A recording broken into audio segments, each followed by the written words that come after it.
Bon, vous avez compris le principe de la marge d'habillage alors. Le deuxième cadre qu'on voit là.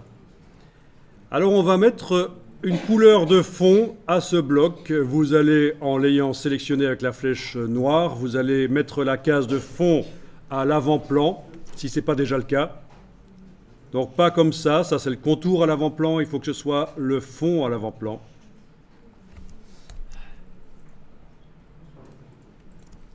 Vous allez chercher maintenant la palette des couleurs, nuanciers en fait. Menu Window Color Swatches, menu Fenêtre Couleur Nuancier. Donc dans la palette nuancier, vous pouvez utiliser comme couleur de fond une des couleurs qui est là. Vous pouvez aussi créer votre couleur en allant dans le menu de la palette nuancier et demander Nouvelle couleur.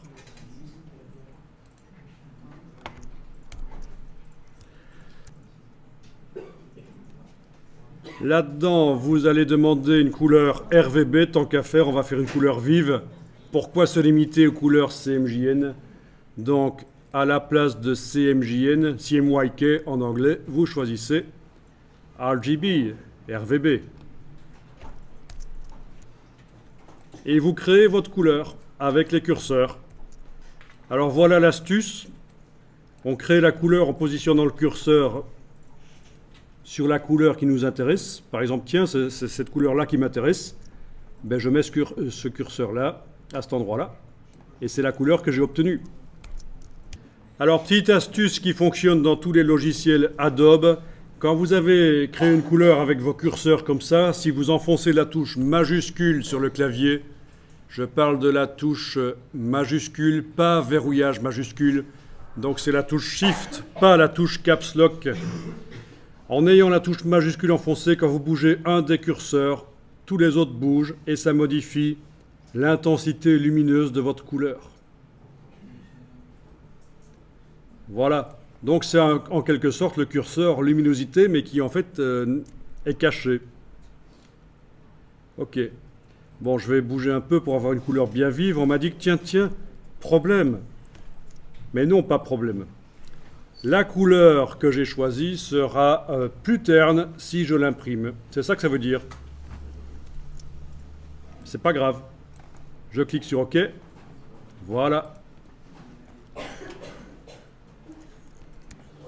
Donc, vous avez créé une couleur avec 3 composantes rouge, vert, bleu. Quand vous allez exporter votre PDF pour l'imprimeur, il va être converti, la couleur va être convertie en CMJN.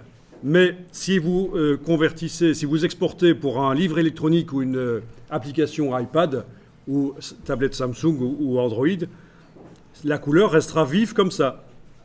Pas de problème. La couleur peut encore être changée, bien sûr, en double-cliquant sur elle, même si l'objet n'est pas sélectionné. Là, je clique à côté avec la flèche noire, il n'est pas sélectionné. Eh bien, en double-cliquant sur la couleur, on peut faire réapparaître les options de nuance. Avec la case aperçue, vous allez voir directement ce que ça donne dans le document. Tous les objets qui vont utiliser cette couleur se modifieront. Ça peut être intéressant pour créer des mises en page sympas. Modifier toute une mise en page en modifiant la couleur dans le nuancier. Tous les objets qui utilisent cette couleur se modifient. Voilà. Alors, je resélectionne l'objet avec la flèche noire, parce que bien sûr, il y a quelque chose qu'il faut changer ici. Il faut mettre une marge intérieure au bloc, il faut que le texte ne colle plus au bloc. Quand il n'avait pas de couleur, ça n'avait pas d'importance, mais maintenant qu'il a une couleur, il faudrait quand même qu'il ne colle pas au bord du bloc. Et pour ça, c'est dans les options de bloc de texte, donc CTRL-B sur le PC, COMMANDE-B sur le Mac, menu Objet, Options de bloc de texte, Text Frame Options. Vous avez la case aperçue cochée, c'est très bien. Quand vous modifiez ici les marges intérieures du bloc, vous allez repousser le texte à l'intérieur. Et voilà. Objet, option de bloc de texte, Text Frame Options. L'objet doit être sélectionné avec la flèche noire, évidemment, pour indiquer qu'on travaille sur lui. Et vous déterminez les marges intérieures à cet endroit-là.